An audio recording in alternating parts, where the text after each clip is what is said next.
Hey everybody, I'm back. And I just looked up and realized that I'm going to have to edit the title of this. I guess because I had Terror on Tour on the brain, because I'm going to be doing a watch along for Terror on Tour um, next or this coming Saturday. So I have Blade in the Dark and Terror on Tour reviews. What I meant to say was a Blade in the Dark and Terror at Tenkiller, but it's late at night, so I'm not really 100%. So um, these are going to be the Vinegar Syndrome releases that I'm going to be reviewing, and these are the two that I want to review tonight because I have actually had a chance to watch them. I'm also going to talk about the packaging on them as well. So we're going to kick this off with a Blade in the Dark. And those of you that watched my last early afternoon Friday stream saw me unbox these things. But I want to show you like how I love this, because it's got an awesome case there. And I'll show you the back there too. Now I can't, one side of this I can't show, but this I can show. Okay. Um, I just don't want to get kicked off of YouTube for showing something naughty. Um, so I can show this as well. This is the actual case. This is a 4K of Blade in the Dark as well. Uh, and actually, because that is kind of covered up, so you don't see her boobies there, I can actually show those. So you have two 4K discs and two Blu-ray discs. And what Steve and I actually watched was the 109-minute extended Italian TV edit of A Blade in the Dark that was newly restored from its 16 millimeter camera negative. And it has the following sound options. You get original Italian mono soundtrack with optional English subtitles, English dub mono soundtrack, and a brand new commentary track with Hysteria Continues, and a brand new commentary track with film historian and author Kat Ellinger. Now, I didn't get a chance to listen to either of the commentaries yet. However, um, and we also have this really cool book here that I haven't had a chance to take a look at either. Okay, so like I was saying, I haven't had a chance to listen to the commentaries as of yet, but I am eagerly anticipating doing so. Again, take a gander at that box. I mean, like, I don't know. I guess I would absolutely have to hate this movie not to buy this, just because of how well packaged it is. Okay, so let's get to the transfer. Okay. Sorry, hat's gonna have to come off once again. Let's get to the transfer. So I must admit, maybe I'm being too picky, but I was a little bit disappointed in the transfer. It was, a little too fuzzy overall for my taste. I mean, there were some things that popped. There were a few things that were clear, but the majority of it had that grain to it. Maybe I shouldn't say fuzz. I should say grain. And a lot of people will tell me, Dana, you're too picky, that fine film grain is okay. But I have this thing. When I watch something in 4K and I'm paying for something in 4K, I expect there to be minimal grain in it. Okay. And that's just me. Other people might feel differently, but I feel like if I'm doing a review of these releases, that I should at least be honest. And I'm not saying that Vinegar Syndrome put out an inferior product. I'm not saying that. I just want to make people aware before they, purchase this thing, if they haven't already purchased it and they're thinking about it, to just keep that in mind. I'm not telling you not to buy it. Just realize that this is going to be one of those transfers that's evidently not going to be completely pristine. Now, when I check out the other version, maybe this is because this was the TV version. I don't know. When I check out the other version that's on here, I'll try to update things for people and let them know if that version is any cleaner than the extended version that Steve and I watched. So, again, this is a Lamberto Bava film. I think I hadn't seen this one in years until I was on Uncle Bill's tour of Italy, and it was the Lamberto Bava show or episode, and we, of course, were going to talk about A Blade in the Dark. I was like, great, that'll be an excuse. I only had the DVD at that point in time. That'll be an excuse to go back and watch this movie again. And I was just like, wow, why haven't I been watching this movie? Because this movie's great. And in my opinion, the movie's still great. But then almost right after that, I heard that it was coming out on 4K and people were showing this damn packaging. And I was like, oh my God, I got to get this. So, in my opinion, it's worth my money because I love the movie. It was good to watch it again. And again, a lot of it does have parts that pop and are real clear. I just was a little disappointed. There was a little bit too much fine grain for me throughout. Okay. And again, maybe that's just me being picky, but I believe in being honest about things. So, Vinegar Syndrome, I'm not telling people not to buy this. If they're fans of the movie, then definitely consider buying it. However, don't expect a complete, pristine copy of the movie, okay? And again, once I watch the other version, we'll see if there's any difference between the extended TV cut and the regular version, okay? So for those of you that don't know what A Blade in the Dark is about, I should be able to, again, I'm not wanting to show the boobies on there Bruno's an up and coming film composer, and he's been hired to write the score to a new horror movie.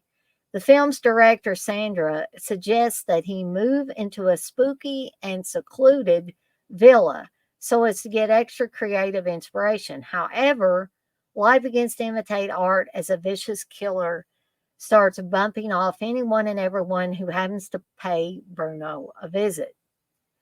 As each death leaves more clues while opening up more possibilities as to potential suspects, Bruno begins to believe that the film he's been hired to work on may itself be the key to unlocking the mystery. This was the first major international hit for Lamberto Bava, who also did Macabre. That was another one he did, which is another very, very sleazy, but a great, great film nonetheless. A Blade in the Dark was initially conceived as a TV miniseries, but it was quickly deemed far too violent for the airwaves by Italian censors and was instead re-edited for theatrical release. It's classically structured giallo, albeit one taking stylistic cues from the then booming slasher craze, complete with an array of elaborate and bloody murders. So there's a lot of special features in this. A lot of the special features are, of course, on the Blu-ray. The commentaries, of course, you can find on the 4Ks. And so there's a couple of good commentaries on there. I'm sure they're going to be good.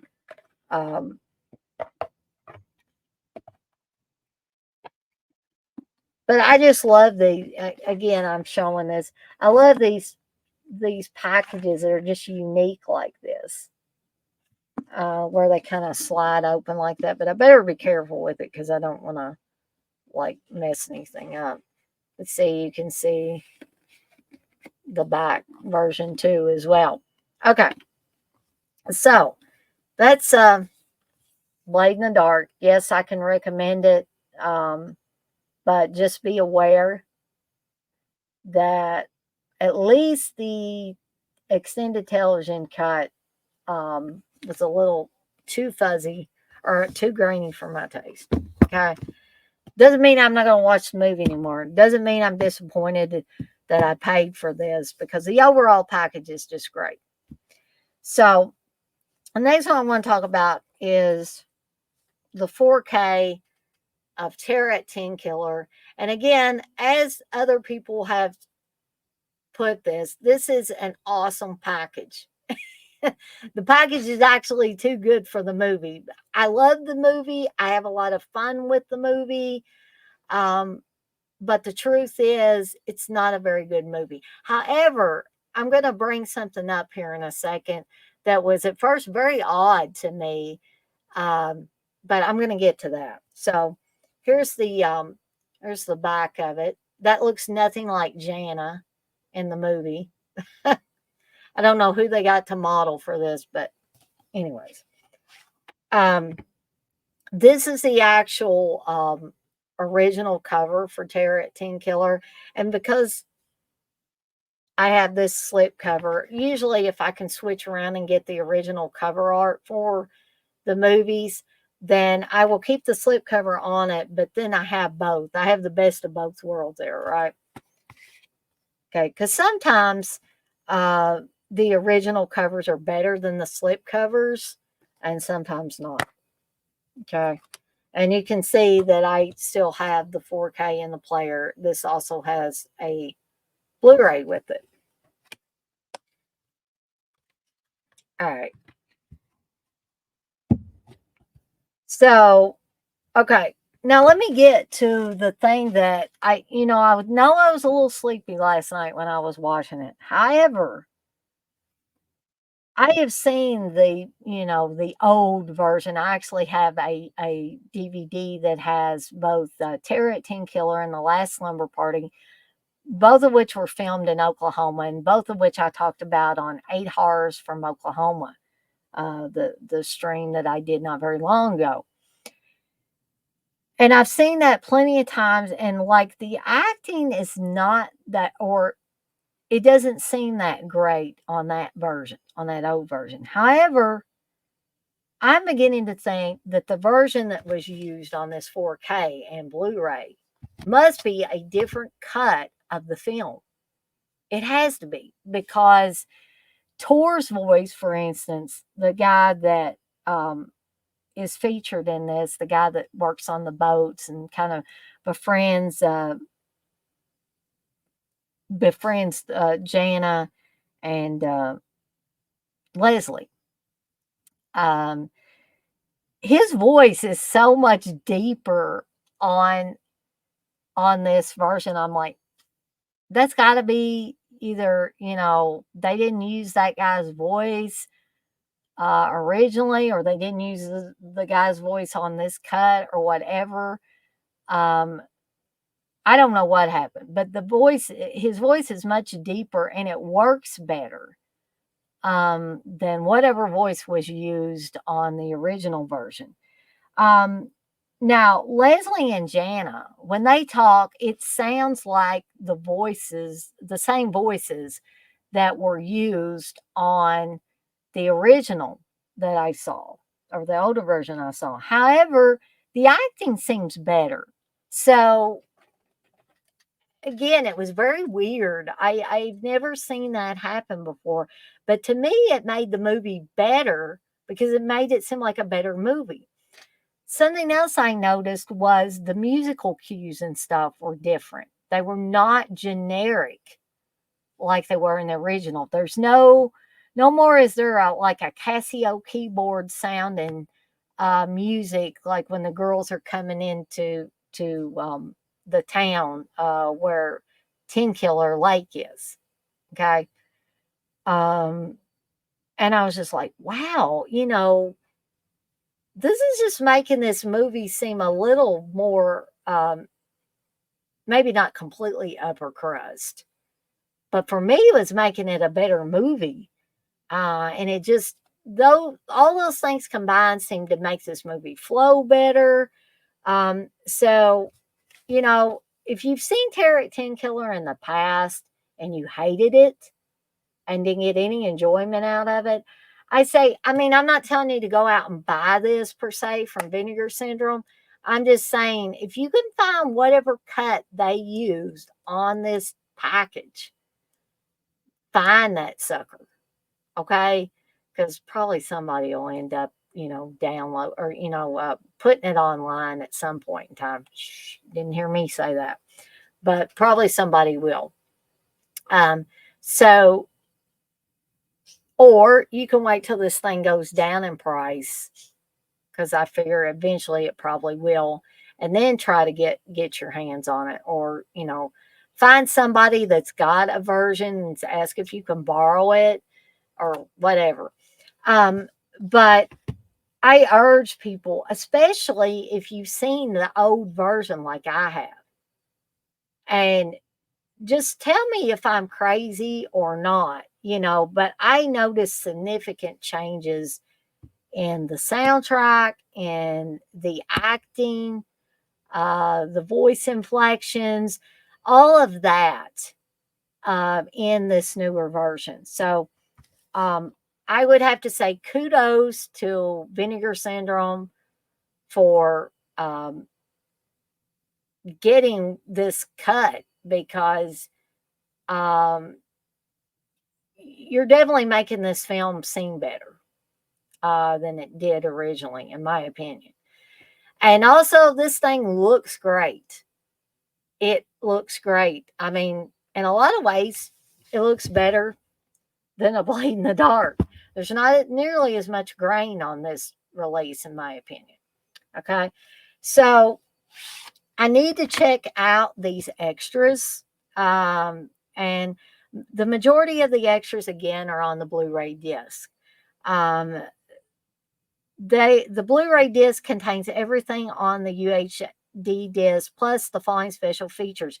You get 2 weeks of Terror, the making of Terror at Tenkiller. I've never seen anything on the making of the movie, so I'm eagerly waiting, taking a gander at that. Brand new making of documentary featuring interviews with the cast and crew. Introduction with Kevin Meyer and Mike Wiles. Behind the scenes footage with optional commentary track by Kevin Meyer and Mike Wiles. Multiple original trailers. Divided We Fall.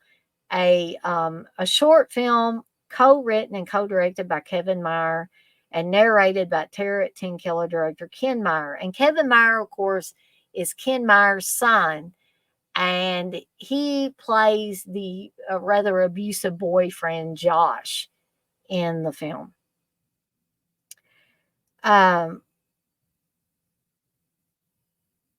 So let's see. Brothers in Arms, A Divided We Fall, making a featurette with co-writer and director Jeff Burr and actor R.A. Mihailoff. Behind the scenes footage from Divided We Fall with commentary track by Kevin Meyer and actor Mike Wiles. And I think the actor Mike Wiles is the one that plays Tor in the movie. Extensive image gallery for Divided We Fall, reversible cover artwork.